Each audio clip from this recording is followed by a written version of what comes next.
Yeah, shoot on my shot, boy, I'm long range. Me and the team on the same thing. Stayed down, never switched up. Only thing changed was the game. I'm in the zone now. Nothing can change what we on now. When I pull up, know it's going down. Foot on the gas, ain't no slowing down. Aiming for greatness, no settling. Kick down the doors, they won't let me in. Taking no L's, yeah, I gotta win. Watch me kick down the doors, they won't let me in.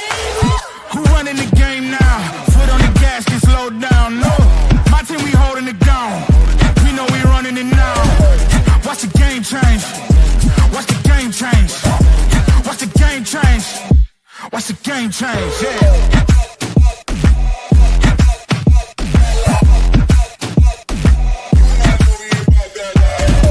Watch the game change.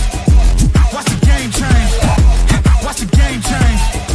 Watch the game change. I do not gamble, but bet on me.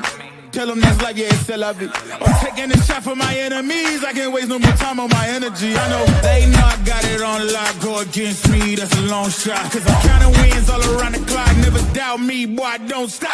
Who do you feel when they make you the monster? I am not scared of none of you imposters. Taking the lead now while they watching. Think you should leave now while the option. Taking no L's, yeah, I gotta win. Watch me kick down the doors, they won't let me in. I'm running the game now. Foot on the gas, can slow down, no.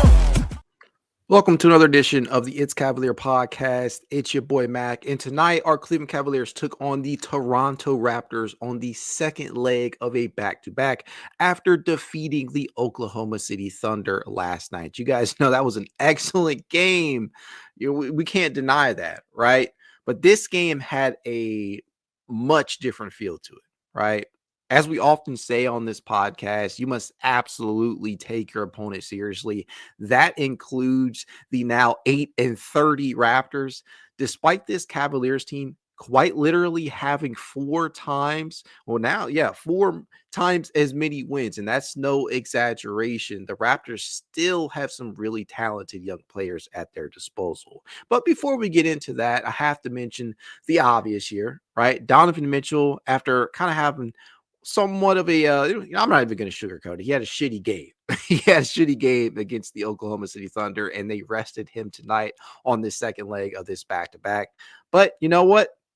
Others picked up the slack, much like they did in that win against OKC. The Cavaliers, prior to tonight, they had a record of 20-22 without Donovan Mitchell since 2022-23, the season that Donovan Mitchell first arrived in Cleveland. Now you bump that up to 21-22. The big proponents of tonight's game in his absence was Caris LeVert. He drew the start, and I thought Caris LeVert had a very, very good game, right? There are stretches where he legitimately had to kind of carry, right? The Cavaliers needed Caris LeVert to step up in Donovan Mitchell's absence, and I thought that happened, right? 18 points, 3 rebounds, 5 assists, 6 of 12 from the field, including 4 of 9 from three-point distance. Continuing this excellent three-point shooting that we have seen from him under the tutelage of Kenny Atkinson. But we all know why the Cavaliers were able to pull away with a victory, right? Because this was a struggle. Right. This felt like a rock fight at times. It was an absolute struggle, and the Cavaliers not necessarily coming in with the freshest legs. They needed somebody to go off. And who would do that? Why? None other than Darius Garland, the man who needs more all-star love. And he is finally showing up on that, on those all-star returns. If I am not mistaken, he is now listed as 8th place in the East among the guards. He finally made the list. Still no Jarrett Allen, who also had a big game tonight. But it was nice to see that Darius Garland is now a part of the field. And with more and more performances like tonight, where Darius dropped 40 points, his 5th career game with at least 40 points or more, it'll only help. Darius needs a couple of strong performances like this to elevate the votes, right? I think we've done a very good job of trying to get those votes up, and that's exactly what we have seen. But performances like tonight will only further do it justice, right? 40 total points, 2 rebounds, 9 huge assists, was a very efficient 14 of 22 from the field, including 4 of 7 from three-point range and 8 of 9 from the charity stripe. Guys, the Cavaliers, right, they're in the bottom half. They're in the bottom 10 in terms of free throw attempts per game, but they took 25 tonight. They drilled 80% of those, and Darius Garland got the bulk of them, going 8 of 9 and drawing a whole bunch of contact at the rim. And he made him pay, right? He was a plus 18 on the night, and you could not have asked for anything more from him. He did the dirty work. And I'll tell you what, this is a really, really tough game because, as I mentioned, although this Raptors team has only won 8 games on the season, they still have some talented young players. RJ Barrett quietly having another great season. Barrett entered tonight averaging 23.2 points, 6.8 boards, 6 assists, and was completing 46.4% from the field. Scottie Barnes, what hasn't been said about Scottie Barnes, right? He's putting up 20.3 points, 7.9 rebounds, and 6.5 assists, and converting 47.1% of his field goals. And as much as we tend to rag on Scottie Barnes coming out of the same draft with Evan Mobley and whatnot, I got to give it to him. He is versatile as hell. He is one of just 6 players currently averaging at least 20.7 rebounds and 6 assists. And he displayed that versatility throughout. Hell, he ended the first half with 8.7 rebounds, 3 assists, and 2 steals alone. Barrett was just as effective in that first half, putting up 11. But the real unexpected punch came from Chris Boucher, who led the way with 14 points on 5 of 6 shooting off the bench for the Raptors in the first half. He drilled 4 huge triples and added 9 rebounds to go along with those points in that first half as well. And he would finish the night with 23 total. Now, here's the thing. He's just a career 31.9% shooter from 3-point range, but it's not like we haven't seen Boucher do shit like this before. For those of you who may not remember, he actually shot 38.3% from distance back during the 2020-21 season on decent volume at 3.9 attempts per contest. And this just so happened to be his 6th career game with at least 5 made triples. He was a key factor in Toronto keeping pace with Cleveland entering the half, tied. And then he eventually helped them build a considerable lead over Cleveland midway through the third. And that went up, they ended up going on a 14-3 run, building that lead up to 93-81 before a DG triple cut it to under 10. He would follow that up with a layup, prompting a Toronto timeout. Still, they would enter the fourth quarter with a 103-98 lead, and it was just a slugfest from that point on. And then, as we have seen Darius Garland do, on multiple occasions, he came to life in the waning moments, right? With just about, 40 seconds left on the clock, DG drills a step-back triple, because it was 124-126, and then he drills a step-back triple to basically, put it down, right? That was the dagger right there. That was the end of the game. And this has just been a season full of redemption for Darius Garland, coming off an injury-riddled, family tragedy-stricken season for him. And it's just been the season that keeps on giving.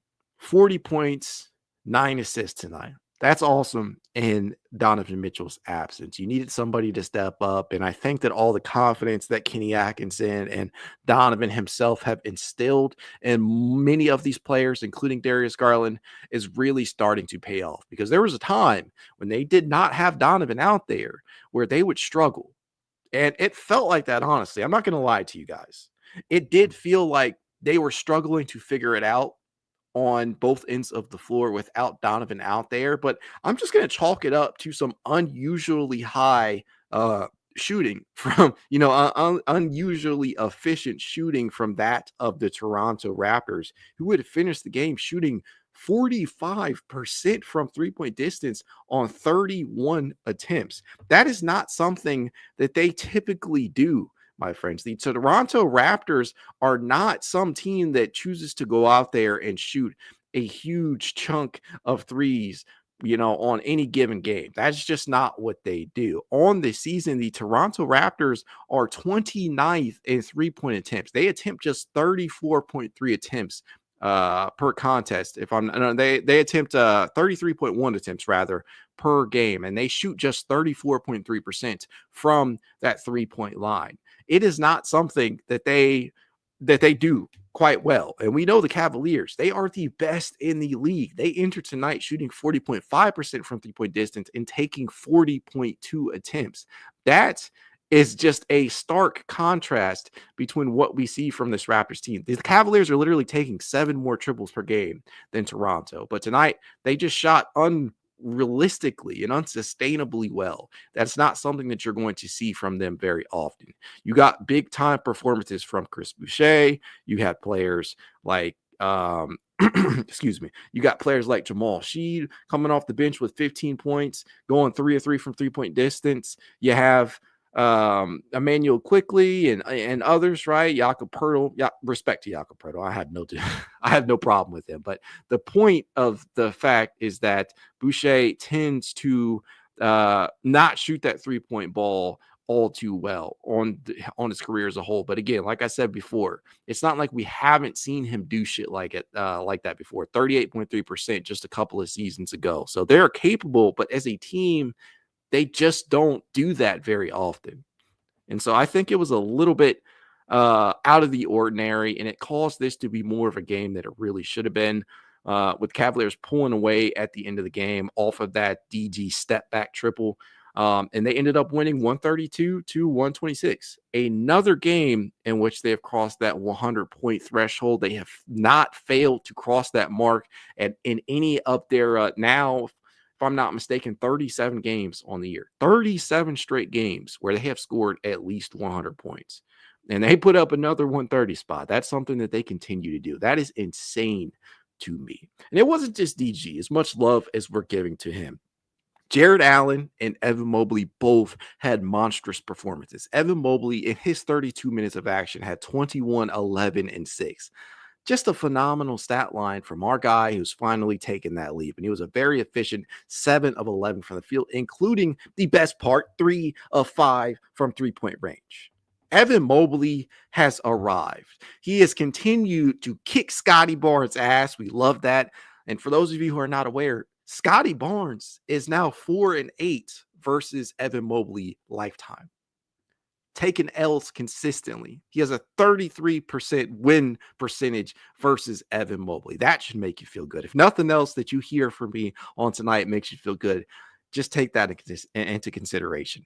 Scottie Barnes is now 4-8 all time versus Evan Mobley. And that, to me, that just makes me feel really good. But the sheer fact that Mobley, again, drilled 3 more triples tonight, something that we have become more and more accustomed to seeing out of him, it's phenomenal. And it's not just the 3-point shooting, all right, because that is obviously the biggest sticking point, especially when you're talking about the spacing concerns entering the season between Jarrett Allen and Evan Mobley and needing somebody to become a reliable spacer.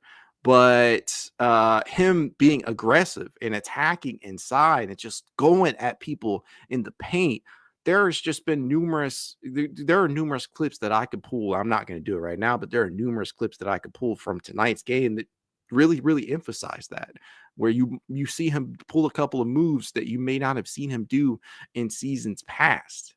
It's awesome. And to me, it just only reinforces the fact that Kenny Atkinson is really getting through to his guys. Tonight marks the 7th game of Evan Mobley's career in which he's drilled 3 or more triples. It's happening. And most of these games, my friends, have come this year. All, if I'm not mistaken, but one. All but one of them have come this season. Should feel really, really good about that. And I think that it is definitely sustainable. I think that Mobley himself would probably be the first person to tell you that he is no longer suffering from confidence issues to pull, right? Because it's one thing to hit 3. It's one thing to take a whole bunch, right? He took 5 tonight. That has not always been the case for him. And I'm just really, really proud that he continues to do that. And as I said before, Jarrett Allen also had a pretty good outing, 18 points, 15 boards, 3 assists, 8 of 9 from the field, 2 blocks, 1 steal. Jarrett Allen deserves his flowers. Jarrett Allen deserves to be in the All-Star game. He probably won't, but it is undeniable the type of season that Jarrett Allen is having. I mean, this dude, the Cavaliers don't win many of these games that they've won recently without him. And in Jarrett Allen's last 10 games, he has just been an absolute monster. In Jarrett Allen's last 10 games, if I'm not mistaken, let's see here. Had it pulled up and then it just escaped me. And Jarrett Allen's last 10 games, 15.7 points, 10.1 rebounds, 2.1 assists, and he is shooting a unbelievable 73.1% from from the field, not 3-point distance. Jesus. If he was doing that, we'd be having an entirely different conversation. But he's completing 73.1% of his field goals as the fourth option in this offense. I mean, how do you do that? I mean, doing it on very little touches to boot, right? Obviously, with Donovan not out there, you would expect a slight bump in touches, and I'm sure that is going to be the case when we look at the player tracking box score stats for this game. They're not out yet, but once we do get them, I'm sure that the touches will be up because Jarrett Allen is around that 50 or so, 53 or 54 touches, I think the last time I looked per game. It's a little bit down from his last couple of seasons, but that was to be expected with the elevation of Evan Mobley and the elevation of Darius Garland. They're being propped up, and rightfully so. So that bumps Jarrett Allen down to fourth option most nights. Tonight, it didn't necessarily feel like that. Anytime the Cavaliers needed an offensive rebound, anytime the Cavaliers needed somebody to go out there and attack in that painted area, anytime they needed a dump off option, Jarrett Allen was right there. He was often cleaning up some of the messes, some of the misses out there as well. Phenomenal. And then on the defensive end, it felt like he was just mucking things up for Toronto. So give Jarrett Allen his flowers. Another big-time performance from Max Strus, who would end up contributing 12 points off the bench on 4 of 7 from the field, all 4 of those makes being triples. Back-to-back big-time performances from Max Strus, who is now, if I'm not mistaken, Max Strus has drilled 9 threes in his last 2 games. Let that sink in. He's back. He is all the way back, ladies and gentlemen. And I had just had Nikki on last night, and just like Kenny Atkinson says, it doesn't really matter who starts, but more so who finishes, who closes games. And Max Strus, whether he's starting the game or coming off the bench, he can be impactful with that movement shooting of his and him moving the ball around. His chemistry with the bigs. It's there. It's evident. It's been there since last season, and it adds an entirely new wrinkle to this Cavaliers bench. And I'm blown away that he has started to take off now with the 3-point stroke, because I kid you not, it had been pretty damn ugly. Coming into tonight, Max Strus, after that bump from last night's performances, came in shooting 35.7% from 3-point distance. That is sure to raise after tonight. He's going to probably be closer to that 40% that we know he is capable of. And one of the things that really killed me from people in their opinion of Strus was that he's just an inefficient volume shooter. He's just an inefficient shot chucker. When in reality, many of the looks that he got last year, they were not wide open. They were not clean. They were not on the move. He was asked to do a lot with a hand in his face. If I'm not mistaken, he had he ranked 17th league wide in tightly contested triples. He was second on the team in that category to Donovan Mitchell. Teams really respected his ability to shoot. And so in a slow-paced offense that had very little movement under JB Bickerstaff, kind of a grit and grind kind of thing, he wasn't getting nearly the amount of clean looks as we have seen Cavs players get this season. And under Kenny Atkinson, where there's so much movement occurring on every single possession, whether it's zoom actions, DHOs, right? There are so many different things. 45 cuts. He's a big proponent of that. And him and Sam Merrill, right? There's so much movement from possession to possession that give this man good, clean looks. And even when he does not have a good, clean look, whether he's coming off a screen, spotting up in the corner, cutting to the basket, it doesn't matter. He has that confidence, and that confidence is not failing him. So when the stats update, I'm sure that he'll be closer to that 40% mark. So to those of you out there that feel like Max Strus adds nothing and that he's easily replaceable or that he's not living up to his contract, I don't know what to tell you, because these last 2 performances kind of highlight how good that he can be, right? Whether he's starting or coming off the bench. And that's just a luxury to have on your team, especially surrounded by so many other great shooters. It's kind of a pick your poison type of thing. We know DG is experiencing a career season in many regards. We know that Karis LeVert is definitely experiencing the Kenny Atkinson bump. We know that Evan Mobley has made the leap into becoming a solid, if not really good, floor spacer at his position. We know that Sam Merrill's capable of big time shooting. George Niang starting to round back into form, getting much, much closer to that 40% himself. And speaking of Niang, he was 2 of 5 from 3-point range. You need him, at least during the regular season, to pick that shooting up. So, and Donovan Mitchell, right? I could go on and on. This team is stacked with pretty good to really good 3-point shooters. And obviously that's a reason why they lead the league in 3-point percentage on the season at roughly 40.5%. They're not the Boston Celtics shooting 49.8 attempts per game, but they're efficient. They are efficient as hell, despite taking roughly 9, almost 10 less attempts than the Boston Celtics. They're still making the league's second most triples. Boston makes 18.2 triples per game. Cleveland makes 16.3. That's tied with Chicago, and that's coming on less attempts than Chicago. Chicago takes 43.7, and they're shooting 37.2%. Cleveland attempts 40.2, is knocking down 60.3, which translates to 40.5%. This Cavaliers team can get it done in numerous ways. It's awesome. On any given night, you never know who's going to pop off. You know who came back tonight? Sam Merrill. I mentioned his name already. He played 13 minutes. I wasn't quite sure where he would fit into the rotation with Max back and Isaac back, but there's going to be some conversations because now, if I am not mistaken, everybody is healthy. I would love to know from you guys in the comments who's in, who's out, because essentially tonight, it was a 10-man rotation, right? You got your starters in Darius, LeVert, Mobley, Wade, and Jarrett, who played basically starters minutes. LeVert and Darius led the way with 36 each. Mobley played 32.